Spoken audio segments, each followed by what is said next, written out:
साथियों नमस्कार। मैं इतना तो नहीं जानता, ना ही मैं कोई ज्ञानी हूँ, ना ही कोई मैं नेता हूँ, ना ही कोई मैं छात्र नेता हूँ। लेकिन जिस प्रकार से कल मुहिम अध्यापक पद में जो वृद्धि को लेकर के जो मुहिम चला रखी थी किसी भाई ने, साथियों मैं उनको दिल से सैल्यूट करता हूँ। आज लगभग उसको 20 से 25 दिन हो चुके हैं। लेकिन जब ये मुहिम कल 25 अप्रैल को लेकर के जो धरना स्थल की तारीख थी, उसको स्थगित करना पड़ा। अब ये क्यों करना पड़ा, ये आपको सारी जानकारी लेनी पड़ेगी, इसलिए आपको इस वीडियो पर अंत तक बने रहना है। साथियों, हमारे भाई गोविंद जी ने ये मुहिम चालू की थी 60,000 को लेकर के, और किसी को भी ये मालूम नहीं था कि कोई पद वृद्धि के लिए मांग कर रहा है। ये कारवा बढ़ता गया, एक से लेकर के हज़ारों में कारवा पहुंच चुका है, और इसमें मीडिया के माध्यम से ये माहौल बना रखा था। अब बात आती है धरातल की। तो साथियों, भाई गोविंद ने हमारे लिए कॉल किया था, देवेंद्र भाई को भी कॉल किया था, कुलदीप को भी कॉल किया था, हनुमान को भी कॉल किया था। हम सबको उन्होंने फ़ोन किया और हम अपने अपने घर से निकल करके जयपुर पहुंच जाते हैं। सभी एक जगह बैठते हैं, एकजुट पर बैठते हैं, एक मंच पर बैठते हैं, और वहाँ पर हमारी बातें होती हैं। सारी प्रकार की, सभी प्रकार की बातें होती हैं। परमिशन को लेकर के भी बातें होती हैं, धरातल को लेकर भी बातें होती हैं। लेकिन वहाँ हमारी जो बातें हुई थी कि परमिशन किसके नाम ली जाएगी, तो हमने सबसे पहले हनुमान भाई का नाम लिया था कि भाई आपके नाम से परमिशन ली जाएगी, क्योंकि अगर आपसे कोई भी बातचीत करेगा तो आपके पास ज्ञान भी ज़्यादा है, आपके पास भी इसमें नॉलेज भी ज़्यादा है इस आंदोलन के क्षेत्र में। तो हनुमान भाई ने हमारे ने मना कर दिया था कि मैं ब्लैक लिस्टेड हूँ। अब उस टाइम पर साथियों ब्लैक लिस्टेड के बारे में हमें कुछ नॉलेज मिला था, लेकिन इतना नॉलेज नहीं था कि ब्लैक लिस्टेड होता क्या है। ये सच है और रियल बात है। फिर हमने एक जरूर जाना था कि ब्लैक लिस्टेड का मतलब होता है कि इसके नाम से परमिशन नहीं ली जाएगी और ना ही कोई परमिशन देगा। फिर हनुमान ने बोला था कि परमिशन देवेंद्र ले लेगा। देवेंद्र को थोड़ा गुस्सा भी आया था उस टाइम पर कि यार खई माँ खई तुम मुझे घसीटोगे, ऐसे बोला था। लेकिन फिर भी हमने देवेंद्र को आगे किया और उसके नाम से जो एप्लीकेशन लिखी गई थी देवेंद्र के नाम से और गोविंद दत्ता जी के नाम से हमने परमिशन लगा दी थी। कुछ हमारे और भी साथी थे उसमें, धनराज जी, सावन जी।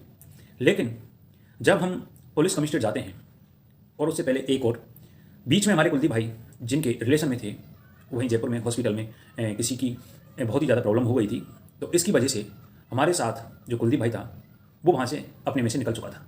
वो हॉस्पिटल पहुँच गया था और हॉस्पिटल से ही वो वापस घर लौटा, क्योंकि परेशानी ऐसी थी कि उसको घर जाना पड़ा था। मम्मी की तबीयत बहुत ही ज़्यादा एक नाजुक थी, बहुत ही ज़्यादा हालत ख़राब थी, तो कुलदीप को वहाँ से तुरंत भागना पड़ा। और हमने कुलदीप भाई से बोला कि पहले माँ होती है, आप ऐसा करो यहाँ से निकल जाओ, मैं गोविंद जी और देवेंद्र साथ हैं, टेंशन लेने का नहीं है। फिर भी कुलदीप की आंखों से आंसू आ गए थे और वो रोने लगा था कि मैं भाइयों को छोड़ के जा रहा हूँ। फिर हमने उसको बहला फुसला करके निकाल दिया। सावन जी भी था, लगातार 15 से और 16, 17 और 18, 19 तक हमारे साथ भाई गोविंद जी, और लगातार हम 3-4 दिन कभी पुलिस कमिश्नर जाते हैं, कभी विधायकपुरी थाने में जाते हैं, फिर विधायकपुरी में बयान देने जाते हैं, कभी पुलिस कमिश्नर जाते हैं। ये माहौल चलता रहा, कारवार चलता रहा। उसमें कभी सुबह फ़ोन करते हैं, कभी दोपहर फ़ोन करते हैं, कभी शाम को फ़ोन करते हैं, क्योंकि सर देखो कि जो साहब होते हैं पुलिस कमिश्नर के अंदर, वो कभी भी फ़ोन करके बुला सकते हैं। और सबसे पहले हमने परमिशन की डेट 20 और 21 को रखी थी, 2 दिन रखी थी, लेकिन आईपीएल मैच के कारण और सीएम साहब का कुछ काम था, उसके कारण हमें परमिशन वहाँ से नहीं मिली। लेकिन उस टाइम भी हमें परमिशन के लिए स्वीकार भी किया था उन्होंने स्वीकार किया कि आपको परमिशन दे दी जाएगी, लेकिन अचानक से उन्होंने मना कर दिया है। फिर उसके बाद आगे डेट आती है, फिर उन्होंने एक बात और कही थी कि आपको 27 से पहले परमिशन नहीं दी जाएगी किसी भी हालत में। लेकिन वहाँ पर भी हमने कुछ जय जुगाड़ से संबंधित या फिर जानकारी से संबंधित कुछ थे, तो हमने उनसे बात की थी कि किस कारण परमिशन, क्योंकि स्वतंत्रता का अधिकार सबको है, कोई भी परमिशन ले सकता है। लेकिन फर्स्ट बार ये बोला था कि एज ए स्टूडेंट के नाम से पहली बार परमिशन दी जा रही है। इस हिसाब से बातें भी हुई। हम किसी भी कभी भी एज ए स्टूडेंट को परमिशन दें नहीं, लेकिन फिर भी हमने कोशिश की थी। हमने सोचा था कि 27 तारीख से पहले पहले परमिशन मिल जाए तो बहुत ही अच्छा है। तो हमारे लिए उस टाइम पर गोविंद जी का भी घर से बहुत ही इंपॉर्टेंट कॉल आ गया था, तो उसको भी तुरंत वहाँ से भागना पड़ा। तो गोविंद वहाँ से निकल चुका था। फिर बचते हैं मैं और देवेंद्र भाई। अब मैं और देवेंद्र भाई फिर पुलिस कमिश्नर जाते हैं, और पुलिस कमिश्नर जा करके वही दोबारा से प्रक्रिया होती है, एप्लीकेशन लिखना वगैरह, कि आपको अगर परमिशन चाहिए तो वो जो पहले की एप्लीकेशन है उसको रिजेक्ट किया जाएगा और आप ऐसा करो दूसरी एप्लीकेशन लिखना पड़ेगा, फिर से आपको बयानबाजी देनी पड़ेगी। तो फिर से मैं और देवेंद्र पुलिस कमिश्नर जाते हैं, उसके बाद वही एप्लीकेशन लिखते हैं, साइन होते हैं, आधार कार्ड नंबर वगैरह जो भी हैं हमारे कागजात हैं उनको बंद लिया जाता है। फिर वहाँ से डीएसपी साहब से या फिर आईपीएस अधिकारी साहब हैं उनसे वहाँ से वेरीफाई होता है, वेरीफाई वहाँ से हो जाता है। बोलते हैं कि आपको विधायकपुरी थाने में जाना हुआ। फिर किसी थाने में जाते हैं, वहाँ पर बयानबाजी होती है, बयानबाजी देकर के आगे बातें होती हैं कि आपको परमिशन लेटर या परमिशन आपको मिल जाएगी 25 तारीख को, ये बात होती है। लेकिन जिस हिसाब से वहाँ पर हम परेशान हो रहे थे, मैं 6-7 दिन वहीं था, लास्ट मोमेंट तक मैं वहीं था। जब तक उन्होंने परमिशन के लिए हामिल भर ली तब मैं वापस वहाँ से आया था, और परमिशन लेटर के लिए उन्होंने बोला कि आपको परमिशन लेटर 24 तारीख को दे दिया जाएगा। लेकिन साथियों, जो परमिशन लेटर के लिए फिर सुबह मैंने देवेंद्र को कॉल किया था कि देवेंद्र ऐसा करो कि यहाँ परमिशन लेटर के लिए निकल जाओ। वो बंदा 10 से 11 बजे के बीच में वहाँ पर जाता है। वहाँ पर फिर वही बातें होती हैं कि आपको परमिशन लेटर नहीं दिया जाएगा।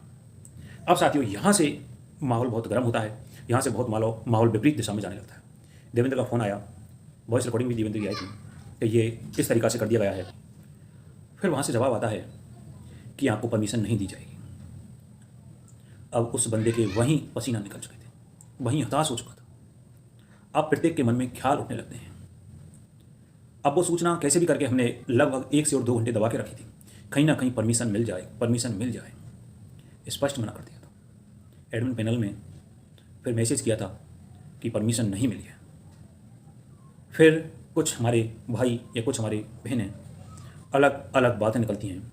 किसने बीच में टांग अड़ाई है, किसने ये कारवा किया हमारे साथ, किसने धोखा किया है। अब इतना तो साथियों मुझे पता नहीं कि धोखा किसने किया, लेकिन इतना ज़रूर है अगर किसी ने भी इसमें टांग अड़ाई हो, किसी ने भी इसमें धोखा दिया हो, ये बहुत ही गलत है। अब ये देखने वाला तो ऊपर वाला है, क्योंकि साथियों ऊपर वाला जो देख रहा है वो उसके लिए स्पष्ट कर देगा। किसी पर टांग खींचना, किसी पर व्यक्तिगत प्रत्यारोपित करना, ये तो गलत है। मैं इसके हमेशा खिलाफ रहता हूँ। मैं हमेशा सत्य की बात करता हूँ, मैं हमेशा सच्चाई की बात करता हूँ। जो सच होता है मैं उसके साथ रहता हूँ। अब इसमें कई ऐसे चमचे भी आएंगे, बिगाड़ने वाले भी होते हैं, माहौल बनाने वाले भी होते हैं। लेकिन जब माहौल बनता है, कारवा बनता है, कुछ ये भी होते हैं कि कैसे भी करके इनका जो आंदोलन है वो सक्सेस ना हो जाए। टांग खिंचाई करने वाले ज़्यादा होते हैं, जबकि माहौल बनाने वाले बहुत कम होते हैं। ये आप लोगों ने अपने घर परिवार, अपनी समाज में देख रखा होगा। तो इसलिए मैं किसी पर प्रत्यारोप या फिर व्यक्तिगत किसी को टारगेट नहीं कर रहा, लेकिन ये किसी ने भी किया है, ये बहुत गलत किया है। अब इसके बारे में इतना ज़्यादा तो मैं नहीं बता सकता, इतना ज़्यादा तो मैं नहीं कह सकता, लेकिन हुआ है वो गलत हुआ है। फिर भी मैं उन भाइयों को सैल्यूट करता हूँ कि जिन्होंने जी जान से लगा करके भी मेहनत की है, तन मन धन से मेहनत की है, तो मैं उन सबको सैल्यूट करता हूँ। जय हिंद, जय भारत, धन्यवाद।